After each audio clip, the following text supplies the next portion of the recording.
بسم اللہ الرحمن الرحیم۔ محترم سامعین اکرام، السلام علیکم ورحمۃ اللہ وبرکاتہ۔ آج جو ہمارا گفتگو کا موضوع ہے وہ ہے درس حدیث کہ حضور صلی اللہ علیہ وآلہ وسلم جانتے ہیں، اور یہ ہماری پہلی نشست ہے۔ انشاءاللہ چند نشستوں میں ہم نبی کریم صلی اللہ علیہ وآلہ وسلم کا جو علم مبارک ہے اس کے بارے میں گفتگو کریں گے۔ بطور اہل سنت ہمارا یہ عقیدہ ہے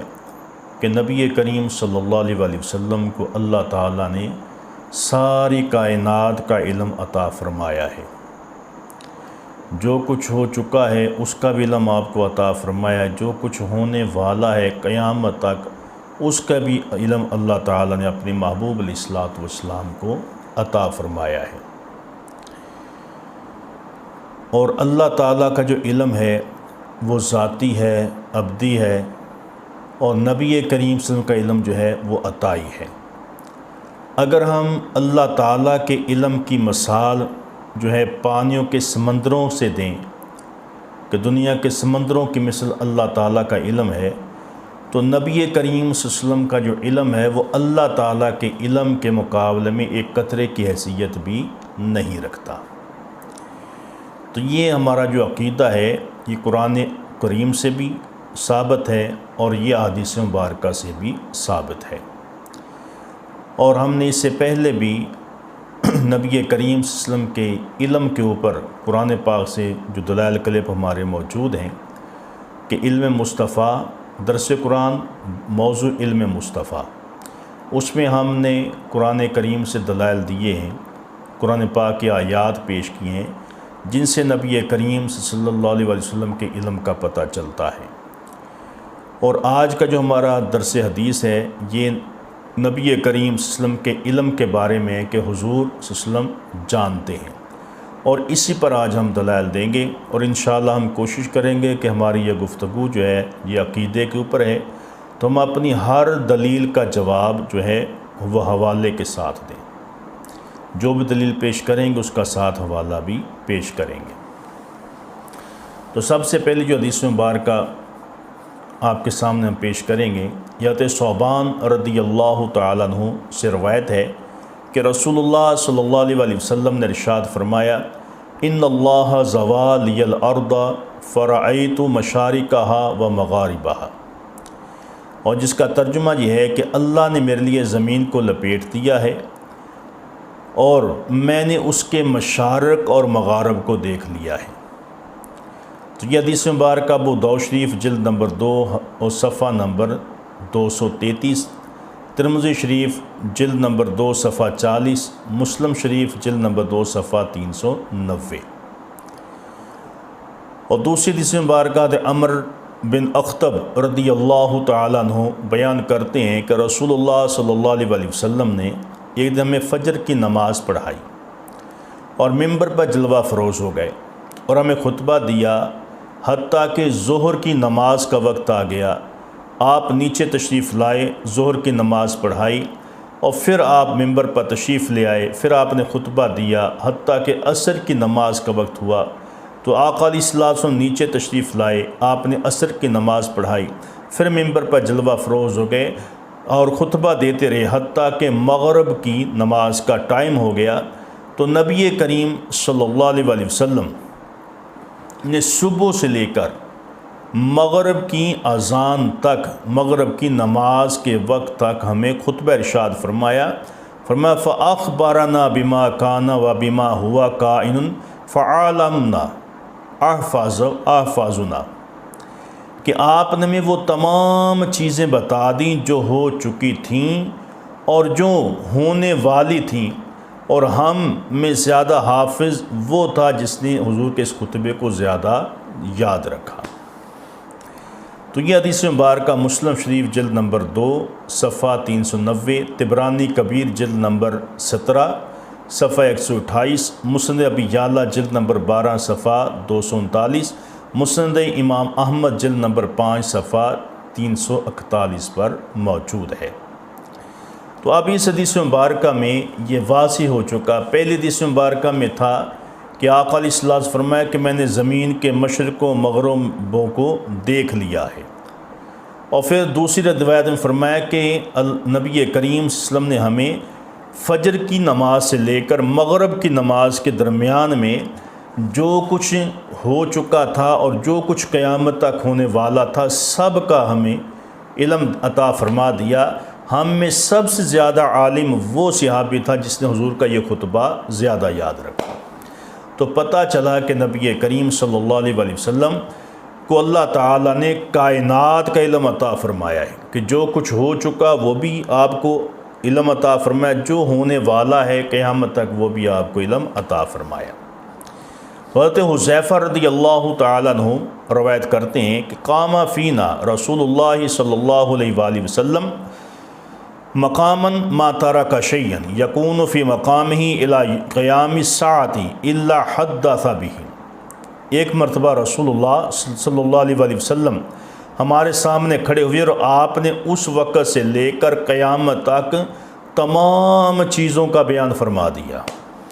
یہ حدیث مبارکہ مسلم شریف جلد نمبر 2 صفحہ 390، ابو داؤد شریف جلد نمبر 2 صفحہ 331 پر موجود ہے۔ اب اس حدیث مبارکہ میں واضح حضرت حذیفہ فرما رہے ہیں کہ نبی کریم صلی اللہ علیہ وسلم نے آپ نے خطبہ ارشاد فرمایا اور فرمایا کہ آپ نے قیامت تک ہر چیز کا بیان کھول کر دیا۔ تو اتنا علم اللہ رب العزت نے ہمارے آقا علیہ الصلوۃ والسلام کو عطا فرمایا۔ اور اگلی روایت میں حضرت حذیفہ رضی اللہ تعالیٰ عنہ سے روایت ہے کہ اخبرانی رسول اللہ صلی اللہ علیہ وآلہ وسلم بما ہوا قائن الی ان تقوم الساعۃ فما منہ شیء الا قد سألتہ، جس کا ترجمہ یہ ہے کہ قیامت تک جو کچھ ہونے والا تھا اس کے رسول اللہ صلی اللہ علیہ وسلم نے مجھے خبر دی اور ہر چیز کے متعلق میں نے سوال کیا۔ اور یہ روایت بھی مسلم شریف جلد نمبر 2 صفحہ 390 پر موجود ہے۔ اور اس سے اگلی روایت بھی حضرت حذیفہ رضی اللہ تعالیٰ عنہ سے ہے کہ آپ بیان کرتے ہیں کہ خدا کی قسم میں اب سے لے کر قیامت تک ہونے والے فتنوں کو تمام لوگوں سے زیادہ جاننے والا ہوں، اور میرا رسول اللہ صلی اللہ علیہ وسلم کے ساتھ یہی حال تھا کہ آپ صلی اللہ علیہ وسلم نے مجھے راز کی وہ باتیں بتائیں جو میرے علاوہ کسی اور کو نہیں بتائیں۔ ایک دن آپ صلی اللہ علیہ وسلم نے ایک مجلس میں فتنوں کے متعلق بیان فرما رہے تھے اور اس مجلس میں میں بھی تھا، اور رسول اللہ صلی اللہ علیہ وسلم نے فتنوں کو گنتے ہوئے فرمایا 3 فتنے ایسے ہیں کہ جو کسی چیز کو نہیں چھوڑیں گے، اور ان میں سے بعض فتنے گرمیوں کی آندھیوں کی طرح ہوں گے کہ جس طرح گرمی میں تیز آندھی آتی ہے، فرمایا کہ کچھ فتنے اس طرح ہوں گے وہ آندھیوں کی طرح تیز آئیں گے، اور بعض فتنے چھوٹے ہوں گے بعض بڑے ہیں۔ تو حضرت حذیفہ رضی اللہ تعالیٰ عنہ نے کہا کہ میرے سوا اس مجلس کے تمام شرکاء فوت ہو چکے ہیں، کہ جب حضور نے یہ بیان فرمایا تھا اس مجلس میں جتنے صحابہ کرام موجود تھے، فرمایا اب میرے علاوہ اور کوئی ان میں موجود نہیں، وہ سارے وصال کر گئے ہیں۔ تو یہ حدیث مبارکہ مسلم شریف جلد نمبر 2 صفحہ 390 پر موجود ہے۔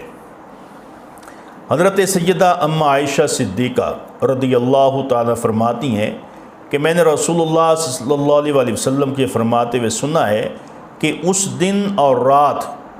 اس وقت تک ختم نہیں ہوں گے جب تک لات اور عزیٰ کی عبادت نہ کی جائے گی۔ میں نے عرض کیا یا رسول اللہ صلی اللہ علیہ وآلہ وسلم، جب اللہ رب العزت نے یہ آیت کریمہ نازل فرما دی ہے هُوَ الَّذِي أَرْسَلَ رَسُولَهُ بِالْهُدَى وَدِينِ الْحَقِّ لِيُظْهِرَهُ عَلَى الدِّينِ كُلِّهِ وَلَوْ كَرِهَ الْمُشْرِكُونَ، کہ وہ ذات جس نے اپنے رسول کو ہدایت اور دین حق کے ساتھ بھیجا تاکہ اس کو تمام دینوں پر غالب کر دے، خواہ مشرکین کو یہ ناگوار گزرے۔ تو میں یہ گمان کرتی تھی کہ دین مکمل ہو گیا ہے، اور آپ نے فرمایا کہ جو کچھ اللہ کی مشیت میں ہے وہ ان قریب واقع ہوگا۔ پھر اللہ تعالیٰ ایک پاکیزہ ہوا بھیجے گا جس کی وجہ سے جس کے دل میں رائی کے دانے کے برابر بھی ایمان ہوگا اس کی روح قبض کر لی جائے گی، وہ فوت ہو جائے گا، اور جس کے دل میں بالکل خیر نہیں ہوگی، فرمایا وہ لوگ اپنے آبائی دین پر آ جائیں گے، بت پرستی پر آ جائیں گے، لات و عزیٰ کی عبادت کرنے لگیں گے۔ فرمایا جو قیامت کا منظر ہے جو مسلمانوں پر نہیں بلکہ کافروں کے اوپر آئے گا، قیامت سے پہلے پہلے تمام مسلمان جو ہیں وہ زمین سے اٹھا لیے جائیں گے۔ اس حدیث مبارکہ کو بھی امام مسلم نے مسلم شریف جلد نمبر 2 صفحہ 394 پر بیان کیا ہے۔ تو حضرت ابو سعید خدری رضی اللہ تعالیٰ عنہ بیان کرتے ہیں کہ نبی اکرم صلی اللہ علیہ وآلہ وسلم فرمایا تم سے پہلی امتوں میں ایک شخص تھا جس نے 99 قتل کیے تھے، اور پھر اس کے دل میں اللہ کا خوف پیدا ہوا اور توبہ کرنی چاہی، تو اس نے پوچھا کہ زمین میں سب سے بڑا عالم کون ہے؟ تو لوگوں نے بتایا کہ فلاں راہب ہے، وہ اس وقت سب سے زیادہ علم والا ہے، تم اس کے پاس چلے جاؤ۔ وہ اس راہب کے پاس چلا گیا اور جا کر اپنا مسئلہ بیان کیا کہ میں نے 99 قتل کیے ہیں اور اب میں توبہ کرنا چاہتا ہوں۔ تو اس راہب نے جب سنا کہ 99 قتل کیے ہیں تو اس نے سخت لہجے میں کہا کہ اتنے قتل کر کے اب تو توبہ کرنے آ گیا ہے، تمہاری توبہ قبول نہیں ہوگی۔ تو اس نے غصے میں آ کر اس راہب کو بھی قتل کر دیا۔ اب 100 قتل ہو گئے، 100 قتل کی کچھ مدت گزری، پھر دل میں خیال آیا، اللہ کا خوف پیدا ہوا کہ میں اللہ کی بارگاہ میں کیا جواب دوں گا۔ پھر لوگوں سے پوچھا مجھے بتاؤ اب اس دنیا میں سب سے زیادہ عالم کون ہے؟ تو لوگوں نے کہا کہ فلاں علاقے میں فلاں راہب ہے، اس وقت وہ سب سے زیادہ علم رکھتا ہے۔ تو وہ شخص اس کے پاس چلا گیا اور جا کر اپنا مسئلہ بیان کیا کہ میں نے 100 قتل کیا ہے، توبہ کرنا چاہتا ہوں، کیا اب میری توبہ قبول ہو جائے گی؟ تو اس راہب نے کہا کہ تمہیں کون سی چیز توبہ کرنے سے روکتی ہے؟ تم توبہ کرو، اللہ تعالیٰ بڑا مہربان غفور رحیم ہے، وہ تمہیں بخش دے گا، لیکن اس کی توبہ جو ہے تم فلاں علاقے میں، دوسری روایت میں کہ بیت المقدس میں چلے جاؤ، وہاں اللہ کے نیک بندے ہر وقت عبادت میں لگے رہتے ہیں، وہاں جا کر تم توبہ کرو اور انہی کے ساتھ بیٹھ کر عبادت کرو، واپس نہ آنا کہیں ایسا نہ پھر تم گناہوں میں نہ مبتلا ہو جاؤ۔ تم انہی کے ساتھ بیٹھ کر جو باقیہ زندگی رہ گئی ہے اپنے رب کو یاد کرو، اس کو راضی کرو۔ اب وہ توبہ کرنے کی نیت سے جب اپنے گھر سے نکلا، ابھی آدھا سفر بھی طے نہیں ہوا تھا کہ موت کا فرشتہ آ گیا، روح قبض کر لی، روح قبض ہوئی، جنت والے بھی آ گئے، جہنم والے بھی آ گئے۔ اب جنت والے جو فرشتے ہیں وہ کہتے ہیں کہ یہ ہمارا ہے، ہمیں دو۔ جہنم والے کہنے لگے بھی تمہارا کیسے ہے، یہ تو ہمارا ہے، اس نے 100 قتل کیا ہے، ساری زندگی گناہ کی ہیں، اللہ کی نافرمانیاں کی ہیں، تو یہ ہمارا ہے۔ اہل جنت نے کہا بھئی ٹھیک ہے، 100 قتل کیا تھا، بڑی نافرمانیاں کی ہیں، لیکن یہ بھی دیکھو وہ توبہ کرنے کی نیت سے جا کدھر رہا تھا، وہ اللہ کے پیاروں کے پاس جا رہا تھا، توبہ کرنے کے لیے جا رہا تھا، رب کو راضی کرنے کے لیے جا رہا تھا، اپنے رب کو منانے کے لیے جا رہا تھا، اس کی نیت ٹھیک تھی، اس لیے یہ ہمارا ہے۔ تو اللہ تعالیٰ نے ان کے درمیان ایک فرشتے کو انسانی شکل میں بھیجا کہ جاؤ جا کے ان کا فیصلہ کرو۔ اب جو فیصلہ کرنے والا فرشتہ آیا، اس نے کہا بھی میں تمہارا فیصلہ کرتا ہوں، تم ایسے کرو دونوں طرف زمین ناپ لو، گھر سے وہاں تک اور وہاں سے بیت المقدس تک۔ اگر گھر کی طرف ہوگا جہنم والے لے جائیں، اگر وہ بیت المقدس کی طرف ہوگا تو فرمایا جنت والے لے جائیں۔ اب یہ بات جب انہوں نے سنی تو پیمائش شروع کر دی۔ اللہ تعالیٰ نے جو گھر والی طرف زمین تھی حکم دیا ہے زمین کھل جا، وہ زمین کھل گئی، اور جو بیت المقدس والی سرزمین سے کہا سکڑ جا، وہ سکڑ گئی۔ جب پیمائش کی گئی وہ ایک بالشت جو ہے وہ بیت المقدس کی طرف تھا، فیصلہ یہ ہوا کہ اب اس کو جنت والے لے جائیں۔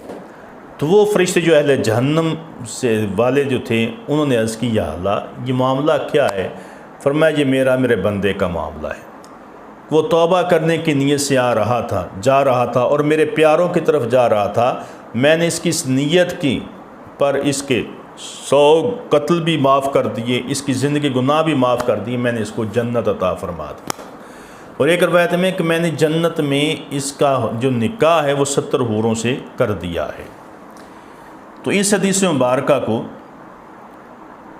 مجمع الزوائد جلد نمبر 10 صفحہ 231، تفسیر تاریخ کبیر جلد نمبر 6 صفحہ 83،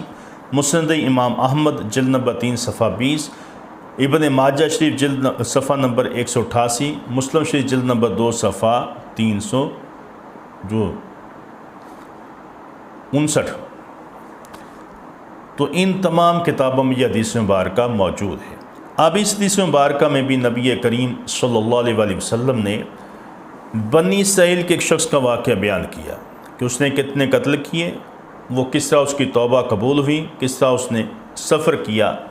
بیت المقدس کی طرف اور فوت ہو گیا۔ تو آقا علیہ الصلوۃ والسلام کو اللہ رب العزت نے پہلی امتوں کا بھی علم عطا فرمایا، اور قیامت تک آنے والے جو بھی واقعات ہیں، حالات ہیں، سب کا علم نبی کریم صلی اللہ علیہ وآلہ وسلم جانتے ہیں۔ انس بن مالک رضی اللہ تعالیٰ عنہ روایت کرتے ہیں کہ رسول اللہ صلی اللہ علیہ وسلم حضرت ام حرام بنت حرام رضی اللہ تعالیٰ عنہ کے ہاں تشریف لے جاتے اور وہ آپ کو کھانا پیش کرتی تھی۔ حضرت عبادہ بن صامت رضی اللہ تعالیٰ عنہ کے نکاح میں تھی، اور حضور صلی اللہ علیہ وسلم کی رضائی خالہ ہونے کی بنا پر آپ کی محرم تھی۔ ایک دن رسول اللہ صلی اللہ علیہ وآلہ وسلم ان کے پاس گئے، انہوں نے آپ کو کھانا پیش کیا، تو کھانا کھانے کے بعد وہ آپ کے سر میں جوئیں دیکھنے لگیں، تو آپ کا سر جو تھا وہ جوؤں سے پاک تھا۔ رسول اللہ صلی اللہ علیہ وسلم سو گئے، اور پھر آپ جب بیدار ہوئے تو ہنستے ہوئے مسکراتے ہوئے بیدار ہوئے۔ ام حرام رضی اللہ تعالیٰ عنہ کہتی ہیں کہ میں نے عرض کی یا رسول اللہ صلی اللہ علیہ وآلہ وسلم، آپ نے کس بات پر، کس چیز کے سبب تبسم فرمایا ہے؟ تو آپ نے فرمایا کہ خواب میں مجھے میری امت کے کچھ مجاہدین دکھائے گئے جو اللہ کی راہ میں سمندر میں بادشاہوں کے تختوں کی مثل سواری پر سوار ہو کر جا رہے تھے۔ ام حرام رضی اللہ تعالیٰ عنہ کہتی ہیں یا رسول اللہ صلی اللہ علیہ وسلم دعا فرمائے کہ میرا شمار بھی ان لوگوں میں ہو جائے۔ تو نبی کریم صلی اللہ علیہ وآلہ وسلم نے دعا کی اور پھر آپ سو گئے۔ پھر تھوڑی دیر بعد جب آپ بیدار ہوئے تو آپ مسکرا رہے تھے، ہنس رہے تھے۔ میں نے پھر عرض کی یا رسول اللہ آپ کی چیز کے باعث ہنس رہی ہیں؟ تو آپ نے فرمایا مجھے میری امت کے کچھ لوگ جہاد کرتے ہوئے دکھائے گئے جس طرح پہلے فرمایا گیا تھا۔ میں نے عرض کی یا رسول اللہ صلی اللہ علیہ وآلہ وسلم میرے لیے بھی دعا کریں کہ اللہ تعالیٰ مجھے ان میں شامل فرما دے۔ تو آپ نے فرمایا کہ تم پہلے گروہ میں شامل ہو۔ اور پھر حضرت امیر معاویہ رضی اللہ تعالیٰ عنہ کے زمانے میں ام حرام رضی اللہ تعالیٰ عنہ سمندر کے جہاد میں سوار ہوئیں، اور جب سمندر سے نکلیں تو آپ سواری سے گر کر شہید ہو گئیں، آپ نے وصال فرمایا۔ اب اس حدیث مبارکہ وہ صحیح ابن حبان جلد نمبر 7 صفحہ 63، نسائی شریف جلد نمبر 2 صفحہ 62، مسلم شریف جلد نمبر 2 صفحہ 141، ابن ماجہ شریف صفحہ نمبر 199۔ تو اب اس حدیث مبارکہ سے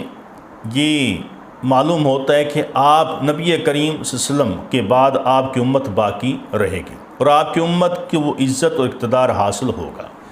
آپ کی امت سمندر کے راستے پہ جہاد بھی کرے گی، اور ام حرام رضی اللہ عنہ اس وقت تک زندہ رہیں گی، اور مجاہدین کے پہلے گروہ میں شامل ہو کر وہ شہید ہوں گی۔ تو آقا علیہ الصلوۃ والسلام کو اللہ رب العزت یہ تمام علم عطا فرمایا تھا۔ اس حضرت سعید بن مسیب رضی اللہ تعالیٰ عنہ بیان کرتے ہیں کہ میں حضرت ابو ہریرہ رضی اللہ تعالیٰ عنہ سے جا کر ملا۔ انہوں نے کہا کہ میں خدا سے سوال کرتا ہوں کہ وہ مجھے اور تجھے جنت کے بازار میں ملائے۔ حضرت سعید رضی اللہ تعالیٰ نے کہا کہ میں نے حیران ہو کر پوچھا ابو ہریرہ جنت میں بازار بھی ہوگا؟ تو حضرت ابو ہریرہ رضی اللہ عنہ نے کہا کہ ہاں، جنت کے اندر بھی ایک بازار لگے گا، جس طرح ہمارا دنیا میں یہ منگل بازار، اتوار بازار، بدھ بازار یا جمعہ بازار لگتا ہے، تو قیامت والے دن جنت کے اندر بھی جو ہے جمعہ بازار لگا کرے گا، اور جمعے کے دن لگا کرے گا۔ فرمایا کہ مجھے رسول اللہ صلی اللہ علیہ وسلم نے بتایا کہ جب جنتی جنت میں داخل ہوں گے تو اعمال کے مطابق ان کو مکانات ملیں گے، ان کے درجے ان کے اعمال کے برابر ہوں گے۔ جتنی نیکیاں، جتنے اچھے اعمال جس کے ہوں گے، اس کا گھر، اس کا مقام اتنا ہی بلند ہوگا۔ پھر ان کو جمعے کے دن اجازت دی جائے گی وہ اپنے پروردگار کی زیارت کریں۔ اس روز اللہ تعالیٰ عز و جل اپنے عرش کو نمایاں کرے گا، اور جنتیوں کو اپنا دیدار کرانے کے لیے جنت میں ایک بڑے باغ میں ظاہر ہوگا۔ لوگوں کے لیے نور کے سبز موتیوں کی بند یاقوت کے ممبر، زبرجد کے ممبر، سونے اور چاندی کے ممبر بچھائے جائیں گے، اور سب سے کم درجے کا جو جنتی ہوگا وہ مشک و کافور کے ٹیلوں پر بٹھائے جائیں گے، اور ٹیلوں پہ بیٹھنے والے جنتی کرسیوں پر بیٹھنے والوں کو اپنے سے بہتر خیال نہیں کریں گے۔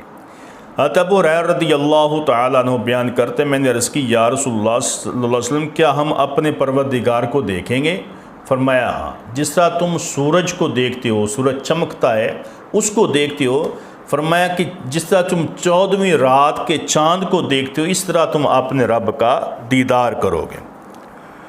اور دیدار الہی کی اس مجلس میں کوئی آدمی ایسا نہیں رہے گا جس سے اللہ تعالیٰ گفتگو نہ فرمائے، یعنی کہ اہل جنت میں سے اللہ تعالیٰ ہر کسی سے گفتگو فرمائے گا، ارشادات فرمائے گا، انعامات عطا فرمائے گا۔ تو یہاں تک کہ حاضرین میں سے ایک آدمی کو اللہ تعالیٰ مخاطب کر کے فرمائے گا، اے فلاں کے بیٹے، کیا تجھے وہ دن یاد ہے جس کو تو نے ایسا ایسا کیا تھا؟ وہ بندہ عرض کر گیا، پروردگار کیا تو نے میرے گناہوں کو بخش نہیں دیا؟ یعنی کہ اللہ تعالیٰ اس کے گناہوں کا ذکر کرے گا، تو نے فلاں فلاں وقت میں فلاں فلاں گناہ کیے تھے۔ وہ بندہ عرض کرے گا، یا اللہ کیا تو نے میرے گناہوں کو بخش نہیں دیا؟ تو اللہ تعالیٰ فرمائے گا، ہاں میں نے تو بخش دیا ہے، تو میری بخشش سے ہی اس مقام تک پہنچا ہے۔ تو سب لوگ اس حال میں ہوں گے کہ ایک ابر آئے گا، ایک بادل کا ٹکڑا آئے گا اور سب پر چھا جائے گا، اور یہ بادل ان پر ایسی خوشبو برسائے گا کہ اس جیسی خوشبو انہوں نے کبھی نہیں پائی ہوگی۔ پھر خدا تعالیٰ فرمائے گا، اٹھو اس چیز کی طرح جو میں نے تمہاری عظمت و بزرگی بڑھانے کے لیے تیار کی ہے، جو چیز تمہیں پسند آئے تم اس بازار میں آ کر لے جاؤ۔ اب پہلے اللہ رب العزت کا دیدار ہوگا، اور دیدار کے بعد پھر جمعہ بازار لگا ہوگا،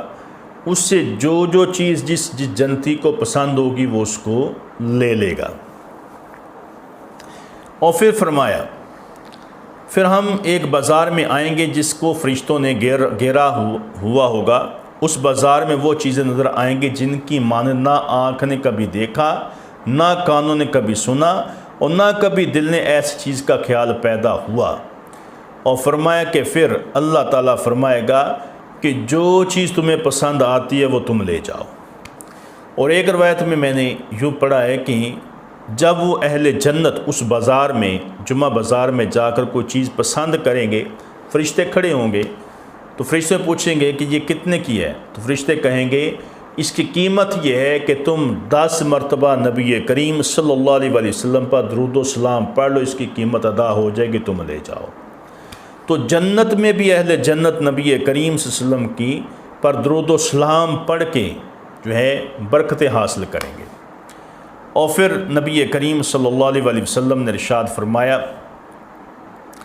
کہ اس بازار میں جتنی ایک دوسرے سے ملاقات کریں گے جنتی لوگ، رسول اللہ صلی اللہ علیہ وسلم نے فرمایا کہ ایک بلند مرتبہ شخص ایک معمولی درجے کے آدمی سے ملاقات کرے گا، اور کمزور درجے کا آدمی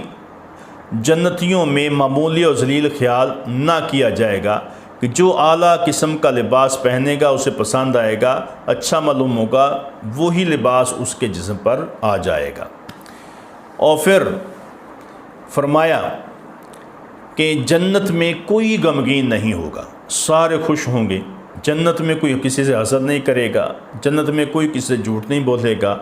کہ جنت کے اندر انسان کے اندر جو بد اخلاقیاں ہوتی ہیں، جو بری باتیں ہوتی ہیں،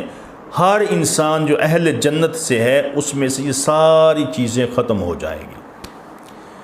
اور وہاں بھائی چارہ قائم ہوگا، حسد نہیں ہوگا، بغض نہیں ہوگا۔ اور پھر نبی کریم صلی اللہ علیہ وسلم جب وہ بازار سے واپس اپنے گھروں کی طرف جائیں گے، اپنے محلوں میں جائیں گے، ان کی جو بیویاں ہوں گی وہ آگے کھڑے ہو کر ان کا استقبال کریں گی، خوش آمدید کہیں گی، اور کہیں گی کہ تمہارا حسن و جمال تو پہلے سے بھی زیادہ بڑھ گیا ہے، کہ جب تم یہاں سے گئے تھے اس وقت اتنا حسن و جمال نہیں تھا، لیکن اب اس سے کئی گنا بڑھ گیا ہے، کہاں سے آئے ہو؟ تو اس وقت وہ اہل جنت کہیں گے کہ ہم اپنے رب کا حسن و جمال دیکھ کر آئے ہیں، ہم اپنے رب کے ساتھ ہم نشینی کر کے آئے ہیں، اور ہم اس کی شان کے ساتھ واپس آنے کے لائق ہیں جس شان سے ہم تمہارے پاس آئے ہیں۔ کہ ان کا حسن و جمال اللہ رب العزت کے انوار و تجلیات پڑھنے سے اور زیادہ ہو جائے گا۔ اس حدیث مبارکہ کو ابن ماجہ شریف جلد صفحہ نمبر 322،